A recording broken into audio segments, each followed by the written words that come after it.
To further forge the connection between the financial world and the FIZZ Female platform, we begged, no, we didn't have to beg too hard, thanks to these amazing ladies. We asked 3 incredible women that love bubbly wine in the wine business to speak every day and kick us off with a welcome anecdote. This evening, we have Michelle DeFeo, the president of Laurent Perrier US with us. Michelle has been with Laurent Perrier for 14 years, and she's been in her current position as president of Laurent Perrier US for the last 10 years. Michelle is responsible for brand awareness on for the country, and her role, even though she works for a company, is very entrepreneurial. And so she has a lot to speak to tonight's topic. So I will hand it over to Michelle. Cheers. Cheers. Well, cheers to that. Thank you for the lovely introduction, Blaine, and thank you for having me here tonight. It's an honor to be here, and it's, you know, what a great topic. I mean, financially empowered females, that actually kind of dovetails very well about with the history of Laurent Perrier.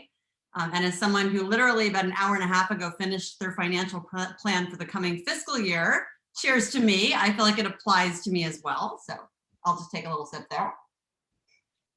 So indeed, I do have the honor of being the president of Laurent Perrier US, which, as Blaine said, it's a subsidiary of Champagne Laurent Perrier.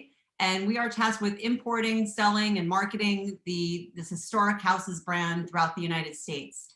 And I see some of the folks on my team, some of the women on my team are actually here tonight. So thanks for joining, ladies. So Laurent Perrier was actually established in 1812, and our history is actually filled with financially empowered females, starting with our house's namesake, Mathilde Emilie Laurent Perrier. In 1887, her husband, Eugène Laurent, who was the owner of the house at the time and also our cellar master, died in an accident in the cellars. And he willed the house to his wife, and he assumed that she was going to hire someone else to come in and run it. And to everyone's shock, she decided that she was going to run it herself.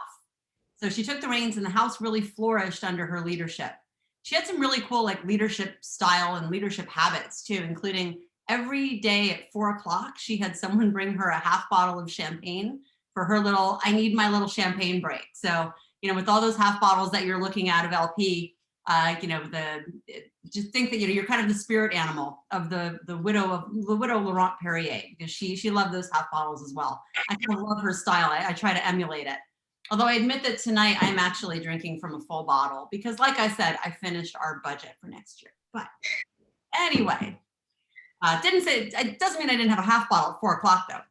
So when she passed away in 1925, she actually left the house to her daughter, Eugenie, and Eugenie ran Laurent Perrier until 1939, at which time she actually sold the house to yet another woman, Marie-Louise Lanson de Nonancourt. And it's still today that the house is owned by the de Nonancourt family. And in fact, we are actually now owned and run by Stephanie and Alexandra de Nonancourt. That makes us the largest female-run and the largest family-run house in all of Champagne. And just last year, the next generation of leadership joined the house of Laurent Perrier from the family, a woman by the name of Lucie de Nonancourt, who will now be the next, will make sure that this great this legacy of female empowerment running the house of Laurent Perrier continues, which we're really, really happy about. So even though I am not, unfortunately, a de Nonancourt, and I do not own a champagne house or any part of one, I still feel a huge sense of ownership when it comes to this company, when it comes to Laurent Perrier and Laurent Perrier US specifically. I was actually one of the founding members of the subsidiary in the US when we first established it in 1998, which seems like a very, very long time ago. I worked for the house at the subsidiary from 1998 till 2002. At which time I decided to leave to go and gain other experiences. And then I came back in 2011, and this year will be my 10th anniversary. On March 14th, it will then mark 10 years that I am back at Laurent Perrier in my current role. So I feel like an owner. And as Blaine said, it is very entrepreneurial because, you know, everything is, I fully admit, I do not have to worry about finding capital, which is very nice. But everything other than making sure that we have the capital to keep the business going is my responsibility. And I do act like an owner of this company. And when I came back in 2011, I was tasked with one thing, and my focus has really been on one thing, and that's been on growth. And since I've been back, there are a lot of things that I've done, tactically, in terms of changing distribution networks, hiring a wonderful team, getting rid of maybe the not right people to move us forward to growth.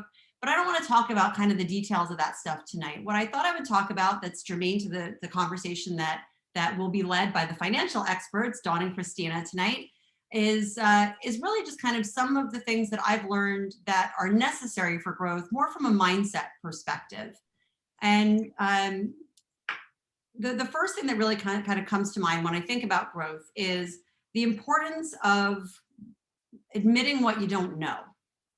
And this is something that can be, it's obviously it's being very humble, right? And if you're working for a big company, it's one of the things that you fear the most, that people will realize that you don't know all the things that you're claiming that you know. And I actually believed that for a while. I worked for Remy Cointreau with Zareth, who was our speaker last night. And I went through years of total imposter syndrome, feeling like, in the land of the blind, the one-eyed woman is queen. And I always was like terrified that people were going to realize that I didn't know all the answers. So I actually decided to go back to school. I took this risk and went back to school. And what I actually learned in school was that nobody knows all the answers. So kind of a bummer, to spend all that time and money and then just realize that nobody knows. And the most important thing, though, is admitting that you don't know and not being afraid to ask for help. And that kind of leads into the second thing, which is growing by asking others for help. I'm looking around the room and I'm looking at all the names that I can see. And I know some of you, and I know that even though those of you who I don't know, I know that you know something that could help me grow Laurent Perrier's business. Every single one of you. And, for me, that was so huge when I realized that, okay, if I'm going to grow, I need to get advice. I need to get input from everyone.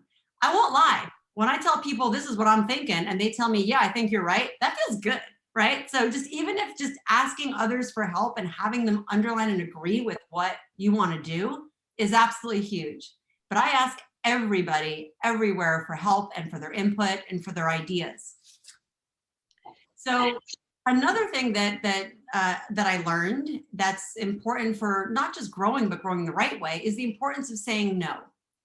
And this really kind of goes into the idea of respecting your time. I know there's those of you who have some side hustles. There are some of you who may be freelancers who probably get the whole, do it for free for the exposure. Respect your time. And then, of course, when it comes to Laurent Perrier, it's also about respecting our value. It's about respecting our price point. We could grow more if we grow stupidly. And we can't do that. Everyone has to grow the right way, whether it be a brand or a big business or an individual, a freelancer or a side hustle. It's all about growing the right way. And if you don't, it will come back to bite you.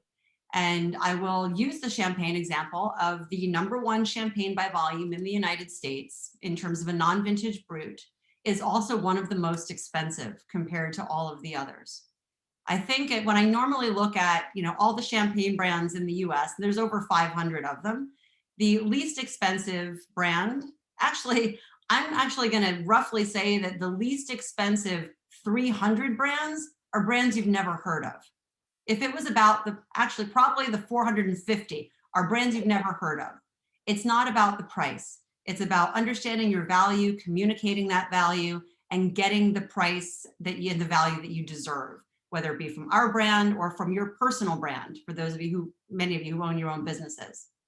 And of course, growing by calculated risks is, sometimes you don't have a chance, or you don't have the choice, right? You have to take a risk. That's part and parcel of being in business. And, like I said, I left a company that I loved in 2002 when I first left Laurent Perrier. I needed to go get other experiences. I needed to have other opportunities. And boy, did that pay itself back in spades, going back to school, because I got to come back to Laurent Perrier after all of that. I hope everyone's calculated risks come back to them in spades, just like mine did. But when I decided to leave one company that I had been working with for a while, a woman that I was close to gave me the most beautiful going away card. And it had a picture of a woman with an umbrella jumping over a puddle. And it said, I'm going to ruin it. It said, sometimes the only question in life that matters is what the hell. And I thought, that's exactly it. What the hell? Let's try it. Let's do it. Obviously thinking about what are the possible, was she going to get wet? Who cares? But, what are the risks, and does it make sense to take those risks? And you can't grow if you're not taking risks. That's just part of what it is. And then this last piece of kind of advice or learning, and this is something that's really kind of come to the forefront this year with the pandemic and with the impact that that's had, has been that really it's one of my most important business learnings, is that you grow by not doing things. Because if you're always doing things, you're not planning. And yes, there's this adage of if you fail to plan, you plan to fail. And I've spouted that off for years, but I was always too goddamn busy doing shit to have any time to plan, right? Like I knew that it was what I should do. But when the pandemic hit, we didn't have a choice. And I'm sure many of you have been in this position as well, right? It's kind of like, all right, well, I don't know what to do next. And when I think about, for 10 years, we've been growing at Laurent Perrier every single year since I've been in charge. Yes. And however, it's always been, all right, let's keep doing, let's do more. And that has been successful. But this year it was like, whoa, we can't do what we did before. We can't just, we have to question everything that we've gotten into the habit of doing. We have to question if it really was valuable. We don't have the resources to do these things. We can't travel. I was traveling 30 or 40% of the time. I got back from a business trip to Puerto Rico on March 15th. No, sorry, March 13th.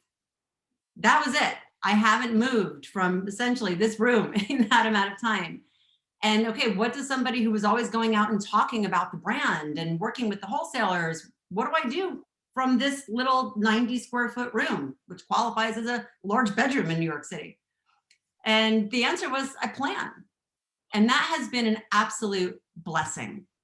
And I am very proud to say that as a result of sitting my butt in this chair and spending the time, not just doing, but thinking and planning, that as we are about to end our fiscal year, we've just done our final projections, we are going to have one of the largest years by volume and the largest year in terms of profit that we have ever had at Laurent Perrier since the subsidiary was established in 1998.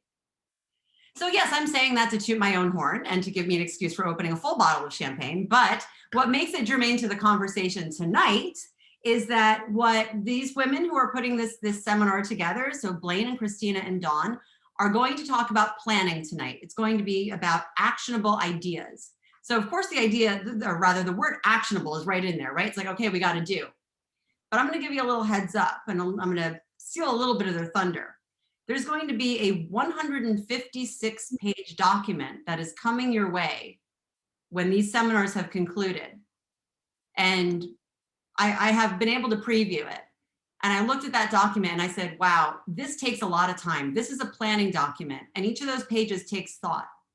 But I can vouch for the fact that having just had this experience of forcing myself to stop and think and plan has resulted in gains that I could not have imagined at the beginning of all the tumult that started way back in March when I realized I was going to be glued to this chair. So there you go. So I hope that you all find some great value in everything that is presented tonight. I hope that you all have try to prioritize that time to plan, that you learn some actionable ideas. And as I mentioned, I'm sure you all have something that you can share with me to help Laurent Perrier grow. I hope you all put it in the chat. That'd be super too. But in the interim, I will leave you with just a toast with Laurent Perrier La Cuvée as we are drinking this tonight. Thank you all for putting this together, Blaine and Christina and Dawn. Cheers to all of you wonderful women entrepreneurs. May you all find great success in the years to come, days, years to come. Cheers.